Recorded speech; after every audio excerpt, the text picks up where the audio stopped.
Break के बाद आपका स्वागत है। आप देखें ग्राउंड जीरो में अमित सिंह। प्राइम न्यूज पर खबरों का सिलसिला लगातार जारी है। बिहार का रुख करते हैं। बिहार से बड़ी खबर है। जी हां, बिहार में सरकार बनाने की कवायद अब तेज है। बिहार में सरकार बनाने को लेकर अब जोड़ तोड़ शुरू हो गया। बिहार में 20 नवंबर को नई सरकार का शपथ ग्रहण हो सकता है। इस वक्त की बड़ी खबर आपको बता रहे हैं। पटना के गांधी मैदान में शपथ ग्रहण समारोह की तैयारियां अब शुरू कर दी गई हैं। प्रधानमंत्री नरेंद्र मोदी भी इस ओथ सेरेमनी का हिस्सा होंगे। वो भी यहां शामिल होने वाले हैं। और ओथ सेरेमनी से पहले एनडीए में मेल मुलाकातों का दौर शुरू हो चुका है। विधायक दल की बैठक भी प्रस्तावित है। 19 नवंबर को बिहार विधानसभा भंग कर दी जाएगी।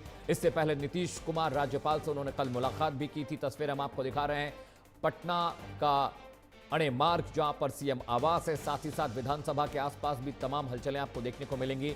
बीजेपी और जेडीयू दफ्तरों पर भी लगातार मुलाकातों का सिलसिला चला। 20 नवंबर को शपथ ग्रहण करने वाले हैं नीतीश कुमार। ओथ लेंगे बतौर मुख्यमंत्री। और बिहार की सरकार पर दिल्ली में भी आज एनडीए में मंथन चल रहा है। कल नीतीश कुमार के नाम पर मुहर लग सकती है। दिल्ली में आज एनडीए की अहम बैठक चल रही है। अमित शाह के साथ तमाम जो बिहार के सीनियर लीडर्स हैं, they are meeting Amit Shah and वहां पर बातचीत चल रही किस तरह से अब शपथ ग्रहण समारोह आगे बढ़ेगा। 20 तारीख को ओथ सेरेमनी है। Nitish Kumar is gonna be a new CM of Bihar. और वहां पर बहुमत हासिल करने के बाद जो परेड की जाती है राज्यपाल के सामने, वो कवायद शुरू होगी। 14 नवंबर को परिणाम आने के बाद एनडीए एक बहुत बड़े बंपर बहुमत के साथ सत्ता में वापसी की है।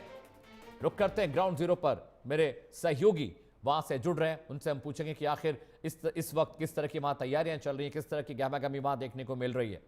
सुरजीत, आप सुन पा रहे हैं मुझे? सुरजीत, वहां क्या तस्वीरें हैं? क्योंकि अब तो गहमागहमी है, लगातार मुलाकातों का दौर चल रहा है। विधायक दल की बैठक भी होनी है। ओथ सेरेमनी को डेट भी आ गई। 20 को ओथ सेरेमनी है।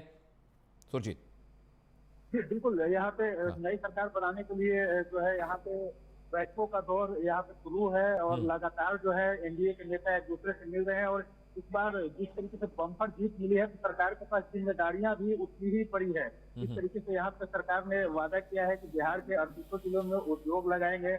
उसके बाद फिर यहाँ की तमाम महिलाओं को सशक्तिकरण करने की दिशा में कई ठोस कदम और कई ठोस कार्यक्रम उठाने की यहाँ पे बात शुरू की है। तो अब जो है यहाँ पे ये तय किया जाना बाकी है कि अभी कौन कौन से विभाग किन किन को दिया जाएगा। हालांकि सीट के हिसाब से जो है मंत्री जो बनाने का फार्मूला लगभग तय हो चुका है। और यहाँ पे 6 विधायक से 1 मंत्री के फार्मूला के आधार पर मंत्रिमंडल का यहाँ पे विस्तार होना है। इसके आधार पर अगर हम बात करें तो बीजेपी के खाते से 15 मंत्री बनाए जाएंगे, जेडीयू के खाते से 14 मंत्री और लोजपा रामविलास की तरफ से 3 मंत्री। और वहीं पे अगर हम बात करें जितेंद्र कुशवाहा और जीतनराम मांझी की, तो दोनों की पार्टी से 1-1 मंत्री यहाँ पे बनाए जाने हैं। और इस बार इस विधानसभा चुनाव में जिस प्रकार से महिलाओं ने बम्पर वोटिंग की है और एनडीए सरकार का साथ दिया है, तो यहाँ पे एक महिला जो है उप मुख्यमंत्री यहाँ पे बनाए जा सकते हैं। इसकी पूरी चर्चा यहाँ पे सुरजीत, एक सवाल मेरा ये भी आपसे था कि डेप्यूटी सीएम को लेकर भी लगातार बातचीत वहां पर चल रही है, तो कितने डेप्यूटी सीएम होंगे बिहार में आपके हिसाब से?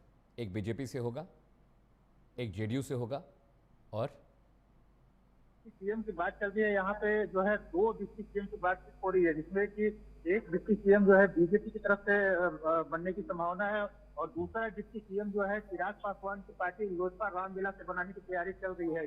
जिसकी मांग जो है चिराग पासवान ने यहाँ पे की है। और चिराग पासवान क्योंकि काफी हार्ड बार्गेनर माने जाते हैं और जिस तरीके से हमने देखा था कि जब विधानसभा में चुनावों से पहले सीटों का बंटवारा हो रहा था, उस समय उन्होंने बार्गेन किया और सबसे ज्यादा सीटें उनको यहाँ पे दी गई जेडीयू और बीजेपी के बाद अगर हम बात करें तो उसको आधार मानते हैं कि यहाँ पे लोजपा रामविलास की तरफ से चिराग पासवान ने मांग रखी है कि उनकी पार्टी से एक जो है डिप्टी